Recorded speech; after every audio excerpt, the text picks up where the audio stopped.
All right, folks, you're welcome back. If you just joined us, you're just in time. We've got a very special guest who's already like a family member of this station. And of course, he's Dr. ABUJA AND ASABA. He's the founder of the Physicians Roundtable, the Endometriosis Support Group, and the co-founder of the African Endometriosis Awareness Support Foundation. Also, he's a physician and he has a mentoring program, a platform that's aimed at providing mentorship and guidance for young medical professionals, amongst other things. And today we're having a conversation around fertility. We're talking about unraveling the fertility myths, challenging preconceptions about science and IVF for women over 40. Good morning, doctor. Good to have you in the studio. Morning. It's always a pleasure to be here. How are you feeling this morning?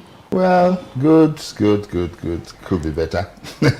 And Happy New Year, sir. Wish you the very same. So the conversation is not just about fertility, but it's unraveling the myths around that, because, you know, the conversation now is for women over 40 who at that age, there's a lot of challenges with having kids. So the discussion just goes around this issue that affects so many women. And, you know, we'll be looking at the truth, some of the misconceptions that are abound regarding fertility, and it's just to encourage women who might feel overwhelmed and discouraged about this journey, and, you know, because they have to go through so many series of processes, and at the end of the day they may not even get the desired results they want. So this conversation is just to open up their minds to the fact that they can change the narrative of how to have children and have kids and take control of their fertility journey, of course. And of course, like we said earlier, you are the Chief Executive Officer of Nordica Fertility Center, amongst many other things. So let's just start with the fact that how does age impact a woman's fertility, and what misconceptions do people often have? Because there's so many conceptions about fertility. They'll say, drink this, take this. There's just so many things. But how does age impact, and what are some of those misconceptions that people have? Okay, wonderful question. Age has a tremendous effect on fertility, especially for women. We say that a woman in her 20s and 30s every month has a 20 to 25% chance of getting pregnant. Okay. But the same woman, by the time she's 40, drops to about 5%. Wow. Every month. And there's so many reasons why this is so. One of the most outstanding is that women come into the world with all the eggs they're going to use. All right. By the time a girl child is born, she has about 1 million eggs in her ovaries. And she loses about 30 every day. So by the time she's hitting puberty, which may be between 12 and 14, she probably has about 300,000 left. All right. This same girl, by the time she's about 37, has about 25,000 left. Wow. And that's why we talk about that critical age of 37. That look, at that point in time, you have about 2.5% of the eggs that you brought into this world, and therefore it's critical that you start making. So, but as gloomy as that sounds, it does not mean that when you are in your 40s you cannot get pregnant, even naturally. Okay. It just means that the chances are not as great as when you are in your 20s. And because of these changes, that these eggs, is not only number that decreases, but the quality also decreases. Okay. And therefore, the chances of miscarriage, for example, if you are 40 and you get pregnant, the chance that you miscarry is about 40% again. So it's difficult for you to get pregnant, and then it's easy for you to lose the pregnancy. All right. So these are some of the facts. But what about the myth? That's the whole thing entirely. That's the whole thing entirely. Yeah. Okay, but can you just, highlight one or two of the common myths that people talk about that's really out there? Okay, yeah, I think one of the things is that, okay, maybe the two sides of a coin. One says that, okay, if I start looking for a baby even at 45, I can get the baby. Of course, that might not be totally true. Okay. The other one is that, okay, if you are 40, then you must have treatment in order for you to get pregnant. That also is not totally true. So these are some of the things that we get to see. I know there's so many more, but because of time, we will not be able to go into that. But what role does science play in, particularly IVF, play in helping women who are over 40 and are looking to conceive? plenty, really and truly. I think many of them, don't forget that even at this age, some other things crop up, like medical conditions. Okay, like you might be obese, which also reduces your chance to get pregnant. Okay. You might have hypertension, which also becomes a problem even when you are pregnant and even to get pregnant. You might have thyroid diseases, which is also a problem. You might have diabetes, which is also a problem, getting pregnant.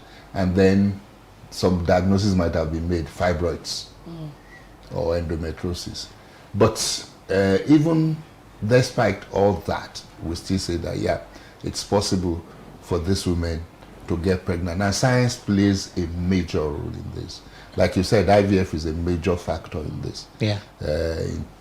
In some of these patients. And also, for some of them who have been lucky to have stored their eggs before they reach 40, this is also a good thing that they can now use. Of course, the other things will be like, things like surrogacy can be available. And again, for those who don't even, because one of the reasons why women will stay until 40 before having babies is either they don't have a partner or they're facing their career. Even for those who even at that age don't even still have a partner, now we have sperm banks. Okay. So it's possible for a single lady to raise a family if she wants. So by herself. Okay, before we even get into the idea of sperm banks, so let's talk about an overview of IVF. You know, so people hear about it and there's some misconceptions that, okay, IVF is expensive, it's for the elite. You know, IVF is for people that want to have twins, you know. So what please give us an overview of what IVF is. Well, IVF is just like the name suggests, in vitro fertilization, means fertilization outside the body. So IVF is, the processes are like, okay, this person cannot get pregnant. We have investigated, we've done all our tests, and we've seen that one of the things that she can benefit from, or the couple can benefit from, is IVF. And therefore the process involves that we give drugs so that, because it's only God that can use one egg, we cannot. So we need to have many more eggs. And so we give drugs to make the women produce more than one egg.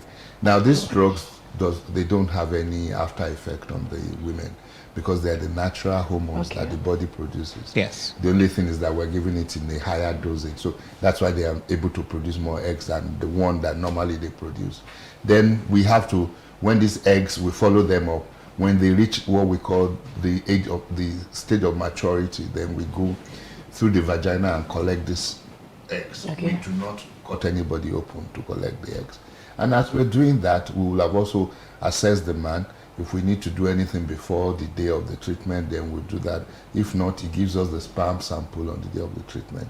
And then we make the sperm and the egg to come together. All right.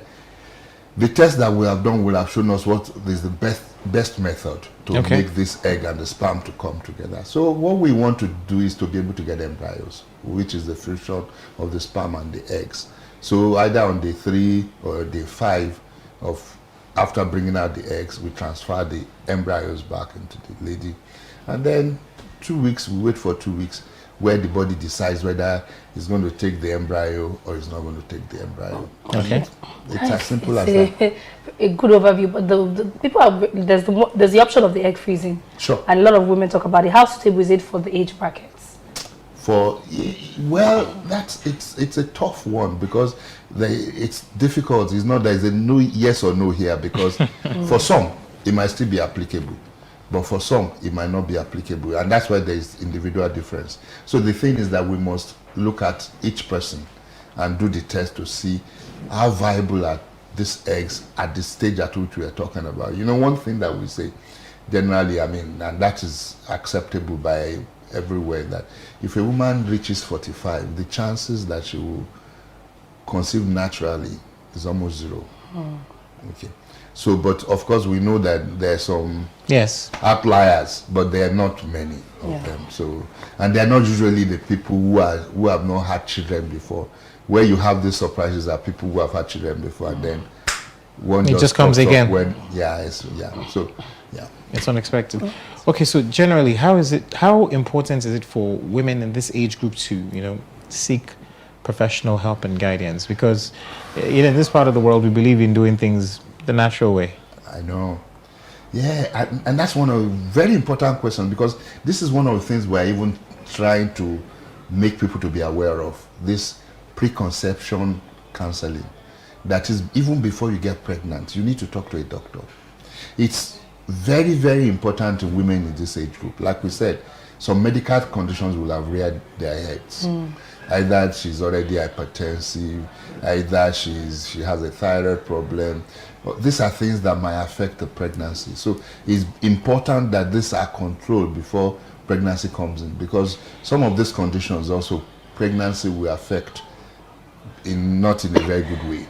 So it's better that she's stable before even putting the stress of pregnancy on the system. So seeing the doctor, talking to a doctor, having preconception counseling is, you cannot put a price to it. And also, but even in some other crimes, all women have this. Okay. Before they start thinking of having pregnancy. But like you said, I think we're still just trying evolving to into that. Yeah. But can you share some success stories where science, including IVF, has helped women over 40 in achieving conception? Oh yeah, there are many of them, and sometimes also some of them would need to use donor eggs. Okay, especially when you are over 42, the likelihood that you'll be using donor eggs might be much more increased. So, and we had I think our oldest woman was 57 when she had children for the first time in her life. And those are some of the things that make you to wake up in the morning and then smile and say, God, thank you for choosing me to do this. So yeah, I know the oldest woman in the world is 75. Oh wow. Well, she had a child. Yeah, I had a child, of course, but sometimes you don't want to look forward to that, because she ended up in the ICU even after, to meet her husband also in the ICU, while the guy was jubilating. He ended up in the ICU. She also ended up. So it's sometimes, and that's why you see many countries, many professional bodies trying to say, look, limit the age at which you will do this procedure, because the child that you're going to bring into this world is also a human being that needs care and protection. And if the parents are not around, then it makes it a little bit much more difficult. All right, sir. So let's talk about experiences and also sources for support and resources. Generally, in your opinion, what are the experiences, resources that are available for women over 40, particularly here in Nigeria? Well, I guess the good thing now is that IVF and so on and so forth are no longer foreign to us. So we are beginning to have a lot of support groups, okay, where you can talk to. There are many more clinics than there were a few years ago. And so that also gives the women the option. They have the choice, okay. But also what I tell people is that you need also, when people say, I want a second opinion, yeah, it's good. Always have a second opinion, but know the meaning of a second opinion. When you're going to take a second opinion, is either somebody at par with the person you are talking to or somebody higher up. Okay. You don't go to a gynecologist and then you say you want a second opinion and you go to a GP. That doesn't work that way. So we just need to also be the buyer beware. The patients also need to take time to also do due diligence on their carers. It's the days where you say it's my uncle, it's my family doctor, it's my husband's friend. Those days are gone. You understand what I mean? Now you need to look at the person I'm talking to. Is he a gynecologist? What's his pedigree?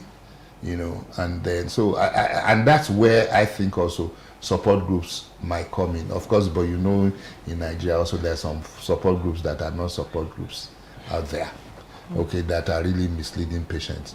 I'm not going to talk about one that I'm really looking at now. There's so many things that are there also happening in that area, but there's still some very good ones, some genuine ones. But also dealing with the myths, especially when it comes to families and saying that the woman should deliver the natural way, but also realizing that age is not on the side. It's also a challenge. How have you been able to, in your line of work, try to just do the best you can in this, because it's a big issue to family beliefs, tribal beliefs, and sentiments. But you know, the good thing about this group of people is that we highlighted why majority of them stay late to have kids, and so the good thing is that majority of them are educated, and so and then the fact that they stay for such a long time, making decisions is no longer reasonable decisions. For most of those people in that age group, it's not really so much of an issue. Or you need to be able to point out to them why they need to do what they need to do. So, and then even generally, you know, before, you know, in Nigeria a few years ago, when you say cesarean section, people will say, no, I'm going to have the natural way, like the Hebrew woman. And I say, you have forgotten that you're not Hebrew, you are Nigerian, aren't you? But now we see that, of course, it's becoming safer even to do cesarean section. And so the chances that, because a lot of these women, because of their age, you know, we call something advanced maternal age, and then high risk pregnancy. So majority of them will end up having cesarean birth. And but now I think the acceptance of that is higher now. All right. Have you ever experienced any situation whereby a child born through the IVF process is not accepted by, you know, since we're on the topic of tribe now, accepted by, you know, the tribe, saying that this is not a real child, or this is not, you know, in that regard? No, I have not tried, because now you don't forget that Nigeria, we're changing. The family is becoming more and more, they're becoming smaller, nuclear family. But I'm not going to throw away what you just said. I've had experience where, and this is funny, where one of the partners does not accept the child. Wow. And usually this comes from, and that's one thing that I'm really trying to work on now with the support group that we're working with. A couple coming, they do the assessment. The man does not have sperm. You do everything, you can't get sperm from him. And the only option available is donor sperm. And he agrees, he signs. And then the baby comes. He's all excited, but suddenly he starts rejecting. Now, most of the time, it's not even the baby that is rejecting, it's the wife that is rejecting. And we've had a number of marriages that have broken down because of that. The funny thing is that they don't come out shouting that this is what happened. Do you understand what I mean? They will be addressing other things. It's those people who are very close who know actually what is happening, because the man will never tell you what the real issue is, you know. And we're trying now to say, like, before men take that step, we need to intensify our counseling, do everything more in order to really handhold them. But the problem is that even when the problem starts, it's the woman that will be talking to you. Most of the man, he's just coming afterwards. He doesn't talk. You know, he just says, no, my wife is unreal, my wife is blah, blah, blah, blah. But some of them even take these kids, they take them on jolly rides. They attach to the kids, but then start rejecting the woman who, for lack of a better word, did you a favor. She could have walked away, you know, and now she stood by you, and then you now see this happening to them. But I understand perfectly. It's a psychological thing. Yeah, it's a deep pain that we need to see how we can meet this need in this man. I know that this conversation cannot be over-exhausted, but thank you so much for sharing this line of thoughts. Yeah, it's really so because it's a conversation that a lot of people don't talk about. They only just say, I want to speak to my GP, you know, but it's really how you've been able to explain and give women options, because it's beyond just, okay, I'm a certain age, what are the options available? There's IVF, there's egg freezing, there's just so many things, there's surrogacy that is available to me. So thank you so much, Dr. Oyemi Ajayi, for coming through on this one and giving us insights into how women can live a fulfilled life. And if you not decide that you don't want to have children, that's a different discussion on its own. To each his own kettle. Some people don't want to have kids. Oh, sure. And it's also a good world. You can, you know, live your life full and rich. Thank you so much for coming on at the show. We'll take a break. When we come back, we still have a couple of more stories for you on the show, and just highlighting some of the things that will be coming up. You'll be at our Silverbird Man of the Year, I believe, sir. Yeah. Yes, I'll be there on Sunday. Okay, All right, so that'll be nice. We'll take a break and we'll be right back. Thank you.